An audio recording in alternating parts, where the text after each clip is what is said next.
नमस्कार, the wire में आपका स्वागत है। मैं हूं शरद प्रधान और आज हम बात करेंगे कि वर्ल्ड कप क्रिकेट जो आजकल चल रहा है देश भर में अलग अलग जगहों पे, उसमें जो काला बाजारी हो रही है वहाँ के टिकट्स में, उसके पीछे कौन है। देखिए, काला बाजारी तो बड़े खुलेआम हो रही है, लेकिन वो काउंटर पे नहीं होती है। किसी भी जगह जहाँ जहाँ मैचेस हुए हैं, अहमदाबाद में हुआ, वहाँ तो सुना है कि टिकट लाख लाख रुपए के बिके और उससे भी ज़्यादा कहने सुनने में आ रहा था 2-2 लाख, 4-5 लाख के टिकट एक दिन का। अभी भी जो और जगह हुए हैं, हर जगह इस तरीके की बात सामने आई है। ऑफिशियली बुक माई शो के ज़रिए से टिकट खरीदे जाते। तो बुक माई शो एक ऐसा पोर्टल है जिसके ज़रिए से आप सिनेमा हॉल के भी टिकट्स ले सकते हैं और तमाम इवेंट्स के टिकट ले सकते हैं। और इसी वजह से वर्ल्ड कप के टिकट्स के लिए भी उसी को ऑथराइज कर दिया गया था। लेकिन पिछले जैसे लखनऊ में या जहाँ जहाँ मैचेस हुए, लखनऊ में भी होने वाला है 29 अक्टूबर को, इंडिया वर्सेस इंग्लैंड, और बहुत ज़्यादा चर्चा में है। बात सुनने में ये भी आ रही है कि शायद ऋषि सुनक भी आएंगे देखने। उसको लेकर के इतनी ज़्यादा डिमांड रही है टिकट्स की कि लोग महीनों पहले कोशिश करने लगे टिकट मिल जाए। दिल्ली में भी ऐसा ही हुआ, लेकिन टिकट हमेशा बुक माई शो में आता था सोल्ड आउट। अभी जब सोल्ड आउट है तो टिकट लोग कहाँ से प्रोक्योर कर रहे हैं? विंडो सेल का कोई अनाउंसमेंट नहीं। कहाँ अब ये बड़ा जांच पड़ताल करने पे, और मैंने खुद इस बात की काफ़ी डिटेल में डीप जा कर के इसको स्टडी किया, तो देखा कि एक कंपनी है जिसका नाम है वायागोगो। पहले आपने नाम नहीं सुना होगा इस कंपनी का। जो डील करते हैं मैचेस से, उनसे भी पूछे तो बोलते नहीं, हम नहीं जानते। लेकिन ये वायागोगो ऐसी कंपनी है कि आप इंटरनेट पे जाएं तो बाकायदा वो अपने आप को एक रजिस्टर्ड कंपनी बताती है, यूनाइटेड स्टेट्स की रजिस्टर्ड कंपनी है, जो कि डील करती है sale and resale of tickets, events के टिकट्स में। और वो कहते हैं कि हमारा काम है बायर को और सेलर को मिलाना। बहरहाल ये अमेरिका की रजिस्टर्ड कंपनी हर मैच से, जिस तरह मैच करीब आता है तो टिकट्स को कई गुना दाम पे खुलेआम एडवर्टाइज करके नेट पे बेचती है। आज भी मैंने खुद देखा, जो मैच 29 तारीख को होने वाला है लखनऊ में, उसके टिकट्स जो 1000 रुपए का टिकट है वो 15,000 रुपए में बिक रहा है। एग्जैक्ट 15,000 नहीं है, 14,834 रुपए।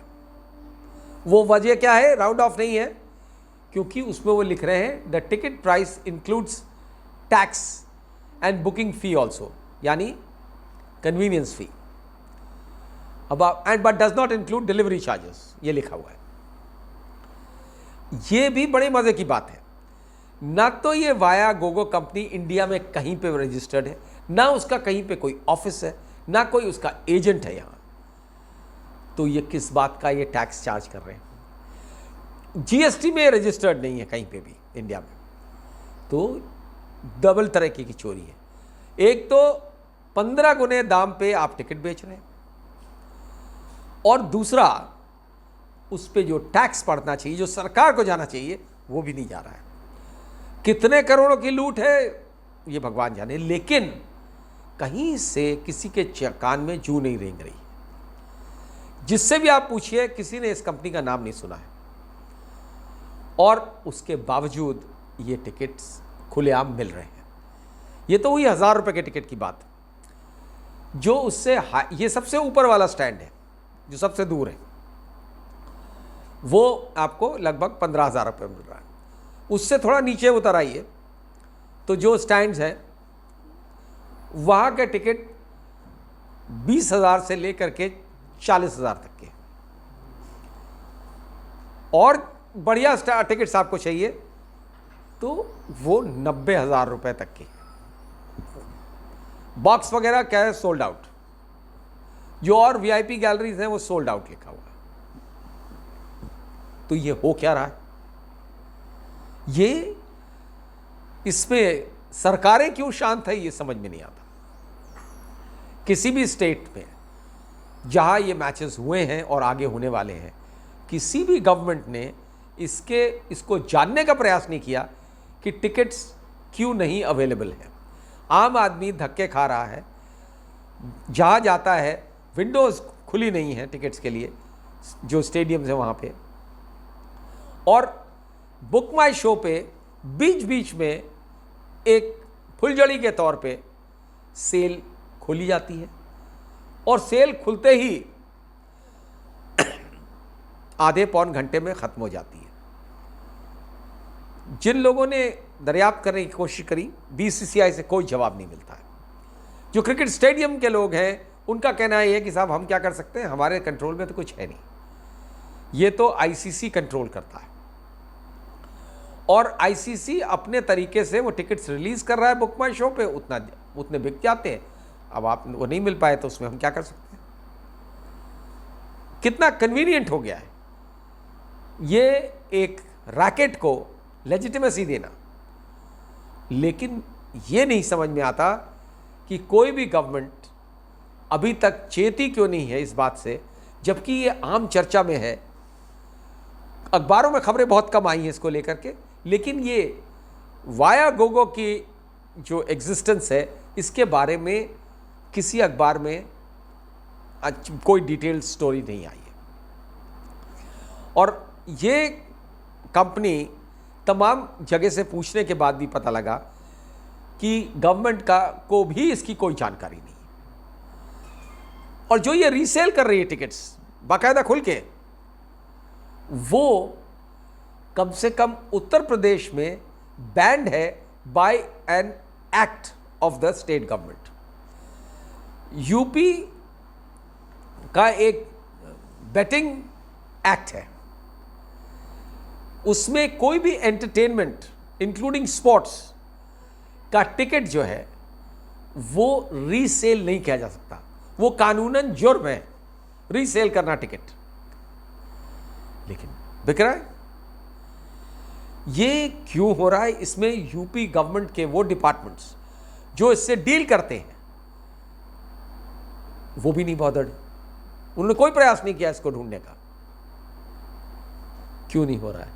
कौन कौन शामिल है इसमें? जाहिर है कि कहीं ना कहीं जो ये रैकेट चला रहा है उसके तार जुड़े हुए हैं उन लोगों से जो बहुत ही पावरफुल पोजीशन पे बैठे हैं, चाहे वो बीसीसीआई में बैठे हों, चाहे आईसीसी में बैठे हों, चाहे गवर्नमेंट के बड़े बड़े ओहदों पे बैठे हों।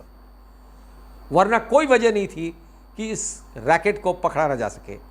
जब हम और आप ढूंढ सकते हैं इंटरनेट पे कि ये वाया गोगो नाम की कंपनी खुलेआम टिकट बेच रही है, तो ये सरकार में बैठे लोग जिनका काम है कानून को प्रोटेक्ट करना, रूल ऑफ लॉ को एस्टैब्लिश करना, और जिनको दिख रहा है कि खुलेआम इस तरह से कालाबाजारी हो रही है, कोई सीमा नहीं है उस कालाबाजारी की, और उसके खिलाफ कुछ नहीं कर रहे हैं। अब बीसीसीआई में सब जानते हैं कितने शक्तिशाली लोग बैठते हैं, board of cricket control in India. ICC बहुत ही पावरफुल ऑर्गेनाइजेशन है। बीसीसीआई का पिछले ही कुछ साल 2 साल में उनके जो वर्थ है उनके वो कई 100 करोड़ रुपए बढ़ गई है। और बीसीसीआई के सबसे महत्वपूर्ण पद पे कौन बैठे हुए हैं ये सबको मालूम। इस देश के गृह मंत्री अमित शाह के पुत्र जय शाह जो सर्वे सर्वा हैं बीसीसीआई के, तो उनसे कौन सवाल कर सकता है? लेकिन जवाबदेही होनी चाहिए। आखिरकार अगर एंटरटेनमेंट एंड बेटिंग टैक्स का खुलेआम वायलेशन हो रहा है, जीएसटी का खुलेआम वायलेशन हो रहा है, तो किसी को तो देखना पड़ेगा और सवाल पूछना पड़ेगा, सवाल उठाना लाजमी है इस पे, क्योंकि ये खाली लूट नहीं है सरकार के टैक्स की, ये देश के करोड़ों लोगों के साथ धोखा है। जो कि सरेआम हो रहा है और कोई इसके खिलाफ कार्रवाई के नाम पे कुछ नहीं कर रहा है। ये ऐसे ही चलता रहेगा, खाली बात करेंगे, कुछ पत्रकार इसको मामले को उठा देंगे, लेकिन जमीन पे क्या हो रहा है, और इससे पहले कभी इस तरीके का नहीं हुआ। आपको मालूम होगा कि सिनेमा हॉल का भी टिकट अगर ब्लैक होता था किसी ज़माने में, तो लोग पकड़े जाते थे, पुलिस पकड़ती थी, black marketing of cinema tickets. और यहाँ उसी कानून के तहत जब खुलेआम इंटरनेट के ज़रिए से, जो पब्लिक डोमेन में है, टिकटों का सेल नंबर ऑफ टाइम्स, मतलब 15 गुना, 20 गुना, 40 गुना दाम पे बेचे जा रहे हैं क्रिकेट वर्ल्ड कप के, जो क्रिकेट इंडिया का सबसे पॉपुलर स्पोर्ट है, और उसके लिए लोग कुछ भी खर्च करने को तैयार हो जाते हैं। उसी का ये नाजायज़ फ़ायदा उठा रहे हैं, और कानून के हाथ इतने छोटे हो चुके हैं कि ऐसे लोगों पे उसका हाथ नहीं बढ़ता उन लोगों को पकड़ने के लिए। ये ऐसा ही चलता रहेगा तो आप समझ सकते हैं कि इसके पीछे कौन हो सकता है। क्रिकेट वर्ल्ड कप के टिकट्स में इस तरह की कालाबाजारी खुलेआम अगर चल रही है, जो इंटरनेट पे दिख रही है, अगर इसको नहीं रोका जाता तो आप समझ सकते हैं कि कानून के हाथ कितने छोटे हैं, और वो लोग जो इसके पीछे हैं, जो ये कालाबाजारी करवा रहे हैं, और जाहिर है कि जानबूझ के करवा रहे हैं, अपने फ़ायदे के लिए करवा रहे हैं, आप समझ सकते हैं कि उनके हाथ कितने लंबे हैं। द वायर के और वीडियोस देखने के लिए सब्सक्राइब करें और बेल आइकन पर क्लिक करें। स्वतंत्र पत्रकारिता की आर्थिक मदद करने के लिए डिस्क्रिप्शन में दिए गए लिंक पर जाएं और अपनी राशि चुनें।